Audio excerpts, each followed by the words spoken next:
안녕하세요.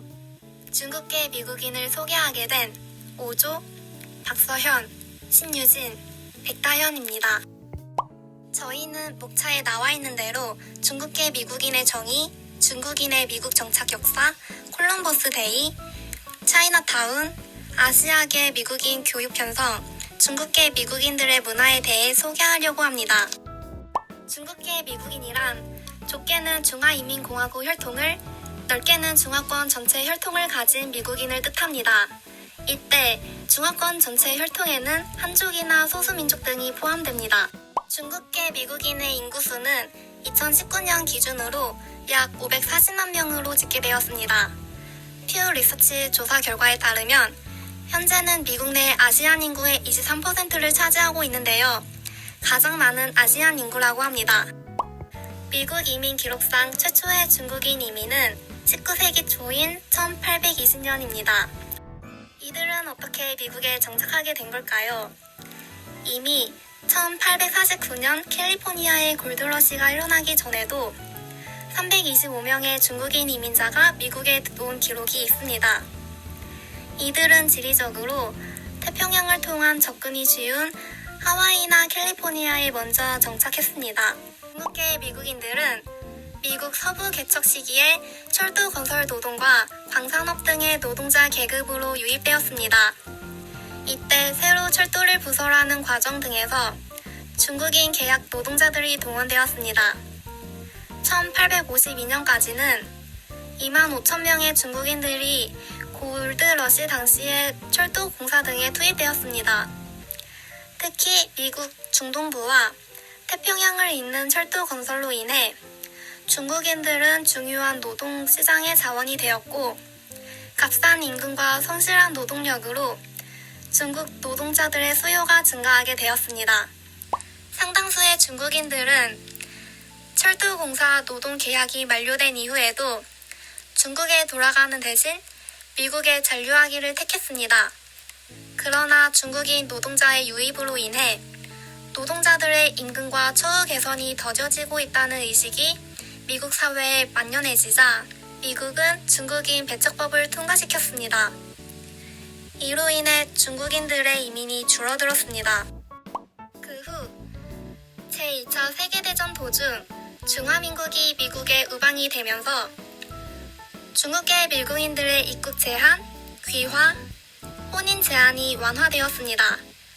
1943년에는 미국인 배척 폐지법인 매그너슨 법이 통과되었고 중국인의 미국 이민이 다시 허용되는 동시에 중국인에 대한 61년간의 공식 인종차별이 폐지되었습니다. 따라서 중국계 미국인의 수가 증가하였으며 1960년대에는 일본계 미국인의 숫자를 능가하게 되었습니다. 또한 제2차 세계대전 이후 미국 내에서 반아시아인에 대한 편견 역시 줄어들기 시작했습니다. 중국인 이민자들은 다른 아시아인과 함께 적응하는 것은 물론 독자적인 발전까지 이루어냈습니다. 그 결과 중국인은 아시아계 미국인 중 가장 큰 민족 그룹을 구성하게 되었습니다. 전체 중국계 미국인의 20%는 대도시의 중국인 집단 주거 지역에서 중국 문화를 여전히 가진 채 살아가고 있습니다. 역사와 관련해 마지막으로 2012년에 작성된 기사를 하나 소개하겠습니다. 중국인 배척법과 관련된 기사입니다. 미국이 중국인 배척법에 대해 공식적으로 사과를 했다는 내용인데요. 중국인 배척법은 미국 역사상 미 연방정부가 특정 국가의 이민 집단을 상대로 이민을 거부하고 차별한 최초이자 유일한 이민금지법이었습니다. 중국은 이러한 차별에 대해 130년 만에 공식적인 사과를 받을 수 있었습니다. 이는 중국계 미국인 사회의 역사적인 순간으로 남게 되었습니다. 콜럼버스 데이란 과연 무엇일까요? 콜럼버스 데이는 미국의 국경일로 이탈리아의 탐험가 크리스토퍼 콜럼버스가 처음으로 신대륙에 상륙한 것을 기념하는 날입니다. 콜럼버스의 발견은 역사적 사건으로 1492년 10월 12일 펜타에 탑승한 선원이 육지를 발견하며 유럽 탐험가 팽창의 시대를 시작한 계기가 됩니다. 하지만 모순적이게도 이 영광의 순간에 비극의 과정이 포함되어 있다는 사실이 밝혀졌습니다. 그 사실은 바로 콜럼버스가 원주민을 노예로 삼고 잔혹 행위를 일삼은 사실이 역사적 고증을 통해 드러난 일을 의미합니다. 이에 아메리카 대륙 식민 지배에 대한 비판도 커져가 부끄러운 과거를 직시하기 시작하게 됩니다. 이에 모순적인 역사적 사실이 드러나 많은 사람들이 콜럼버스를 영웅이 아닌 인종차별주의자다라는 목소리가 점차 커지고 있습니다. 이러한 사람들의 운동은 하나의 큰 변화를 불러일으키게 됩니다. 바로 조 바이든 대통령이 콜럼버스 데이에 대한 역사적 사실을 인정하고 많은 유럽 탐험가들이 부족국가와 원주민 공동체에 끼친 해악과 폭정의 역사를 인지한다고 밝힌 점입니다. 이후 조 바이든 대통령은 콜럼버스 데이를 미국 최초로 원주민의 날이다 라고 선포하며 큰 변화를 일으키게 됩니다. 이러한 결과로 콜럼버스 데이는 원주민, 인디언, 소수민족 등 축제의 장이 되어 남녀노소 모두 원주민의 날을 즐기는 뜻깊은 날이 되었습니다. 이렇듯 콜럼버스 데이는 시대에 따라 역사의 해석이 달라지기도 하며 앞으로의 위상이 어떻게 바뀔지 기대가 되는 부분입니다. 다음은 차이나타운에 대해서 알아보겠습니다. 차이나타운은 중국 한족의 세력이 가장 약화되었던 송대부터 시작되어 발전하기 시작했습니다. 이는 당인가라고도 불리며 청나라 말기에 본격적으로 전 세계에 퍼진 한족이 이주한 나라에 모여 형성한 지역이나 그 사회를 일컫는 말입니다. 차이나타운의 유래는 한 사건의 축으로 일어나게 되는데 그 사건을 골드러시 현상이라 부릅니다. 이후 청나라 말기 정치적 혼란기와 외세의 침략으로 가난에 시달리던 많은 중국인들이 금을 캐러 가기 위해 샌프란시스코로 향하게 됩니다. 이러한 이유로 모인 중국인 노동자를 쿨이라고 부르며 이들은 저임금을 받고 위험하고 고된 일을 부지런히 해주기 시작합니다. 이를 계기로 많은 중국인 노동자들은 부족했던 미국 사회의 노동력 공백을 채워주게 됩니다.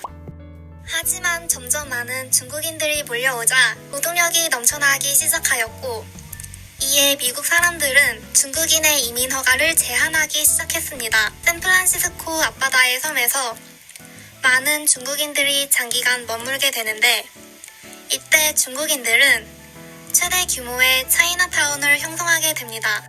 이후 화교들의 이민 증가로 샌프란시스코 외에도 로스앤젤레스, 뉴욕 등 대도시에 많은 차이나타운이 형성하게 됩니다. 이 중 샌프란시스코의 차이나타운은 비아시아 지역 최대 규모이자 미국에서 가장 오래된 타운으로 다양한 즐길거리가 가득한 장소입니다. 다음은 우대정책 중 코로나19 증후 범죄법에 대해 알아보겠습니다. 이 법은 코로나 바이러스 팬데믹 발생 후 아시아계 미국인에 대한 증오 범죄가 급증함에 따라 아시아계 증오 범죄를 방지하기 위한 목적으로 제정되었습니다.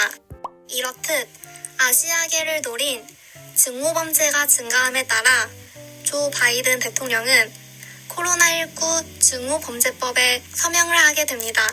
조 바이든 대통령은 침묵은 곧 공모다라고 말하며 이러한 혐오는 미국적이지 않다며 증오와 편견을 멈추기 위해 헌신하겠다고 강조하였습니다. 더 나아가 TAAF는 증오범죄 사건을 추적하기 위한 공통의 자료 기준을 수립하고 아시아계 미국인 지원에 앞장서는 단체와 개인을 지원하는데 모금을 활용할 것이라 밝혔습니다.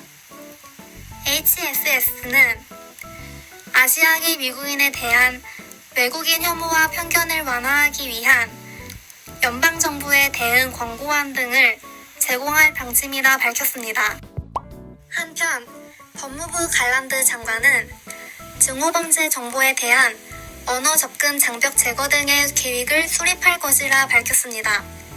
마지막으로 조 바이든 대통령은 아시아계 미국인을 향한 폭력에 대응하기 위해 태스크포스를 만들고 혐오 범죄 피해자에 대한 경제적 지원에 나선다고 하였습니다. 이러한 계기는 교육 면에서도 변화를 불러오게 됩니다. 이는 바로 아시아계 역사 교육법입니다.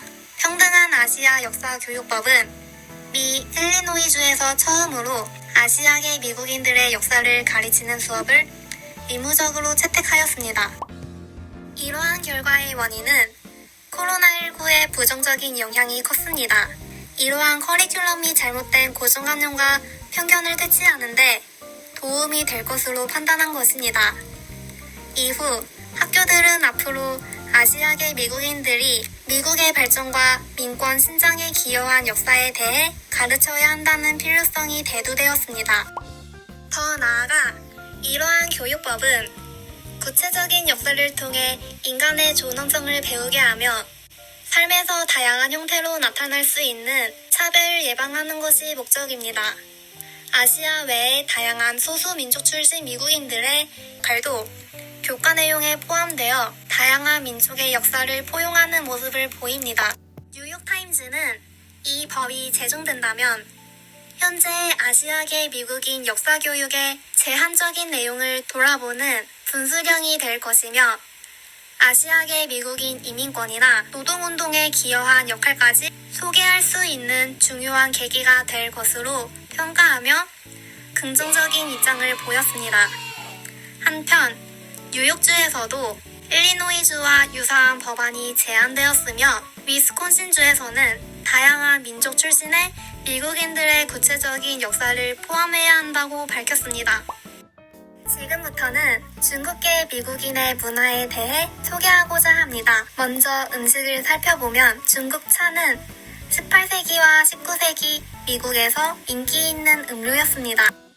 1960년대 이후로 중국 요리는 미국 식단에서 빼놓을 수 없는 부분이 되었고 중식당은 미국 전역의 소도시와 대도시에서도 찾아볼 수 있을 정도로 흔히 볼 수 있게 되었습니다. 그리고 주요 도시에서 중식 체인 레스토랑과 테이크아웃이 보편화되었습니다.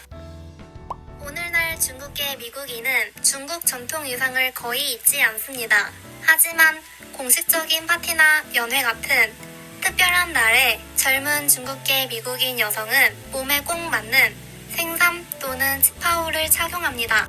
결혼식 날 신부는 서양식 웨딩드레스를 입고 다도와 연회를 위해 구아라고 하는 중국 전통 웨딩드레스를 착용합니다. 그리고 일부 가정에서는 장로들이 중국 전통 의상을 입고 설날에 손님을 맞이하기도 합니다.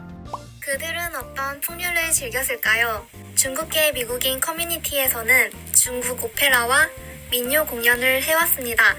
한때 차이나타운에서 큰 인기를 끌었던 광동 오페라는 현재 나이 든 관객을 대상으로 공연을 하고 있고 소규모 오페라 노래클럽은 북미의 주요 차이나타운에서 볼 수 있습니다. 이들의 휴가를 살펴보면 중국계 미국인에게 있어서 가장 중요한 공휴일은 중국 설날 또는 춘제로 이날은 미국 샌프란시스코의 방학이기도 합니다. 음력 3월 15일은 망자의 축일로 무덤을 정리하고 조상을 숭배하는 날입니다. 음력 5월 15일은 단오절이고 기원전 277년에 밀루장강에 몸을 던진 유명한 시인인 구런의 죽음을 기념하는 날입니다. 10월 1일은 중화인민공화국 건국일로 중국계 미국인들이 미국 주요 도시에서 연회와 문화 공연을 하는 날입니다. 마지막으로 10월 10일은 손야센 박사의 공화국 수립일로 매년 차이나타운에서 기념합니다. 중국계 미국인은 미국에서 어떻게 그들의 언어를 유지했을까요? 중국어는 어학원과 신문을 통해 유지되어 왔습니다. 제2차 세계대전 이후에 중국에 새로운 이민자들이 도착하면서 거의 모든 주요 중국 방언이 미국으로 유입되었습니다. 오늘날 중국어는 주류 학교와 대학의 외국어 수업을 통해 유지되기도 하고 공립 및 지역 학교에서는 중국의 국어인 만다린 또는 보통화를 가르치고 있습니다. 종교에 대해 살펴보겠습니다. 오늘날 중국계 미국인 사회에서는 기독교뿐만 아니라 불교, 도교, 유교까지 모든 종류의 종교가 행해지고 있고 중국어 교회와 사원도 어디서나 볼 수 있습니다. 대부분 오래된 사원은 유서 깊은 차이나타운에 있고 1892년 샌프란시스코의 차이나타운에서는 15개 이상의 성전을 만나볼 수 있습니다. 방언으로 조직된 기독교 교회는 교회뿐만 아니라 오래된 차이나타운에서도 볼 수 있습니다. 이들은 가족을 구성하는데 도움이 되는 풍수교리를 믿으며 자신이 숭배할 대상을 선택하고 자연의 특정 대상이나 장소를 통해 숭배합니다. 이러한 존경과 이직이 질서를 유지하고 행운을 가져다 준다고 믿습니다. 이들은 가정과 사업장에 축소된 재단 또는 차이나타운의 성역에서 이직을 수행하고 가족 축제와 중요한 날은 의식과 연회를 통해 지킵니다. 유교의 주요 사상과 지혜를 결합하여 가정과 성전에서 행동, 도덕적 이야기, 윤리적 원리를 가르칩니다. 문화 부분에서 마지막으로 관습에 대해서 소개하겠습니다. 중국계 미국인들은 미국 사회에서 생활하면서도 그들만의 고유한 언어, 문화, 사회제도, 관습, 그리고 검소한 생활 방식을 유지했습니다. 그리고 가족 및 지역 협회를 통해서 중국의 관습, 축제, 마을조상 기념관, 자선단체를 유지했습니다. 부모들은 자녀에게 중국어와 중국 문화를 심어주고 중국 학교에 보내서 자녀가 미국 교육에서 뛰어날 수 있도록 동기를 부여하였습니다. 그리고 자녀의 결혼 주선에도 힘썼습니다. 지금까지 중국인이 어떻게 미국에 정착하게 되었는지에 대한 이주의 역사, 콜럼버스 데이, 차이나타운, 아시아계 미국인 교육 편성, 그리고 문화를 통해 중국계 미국인에 대해 알아가는 시간을 가졌습니다. 여기까지가 저희 오조가 준비한 중국계 미국인에 대한 발표였습니다. 시청해주셔서 감사합니다.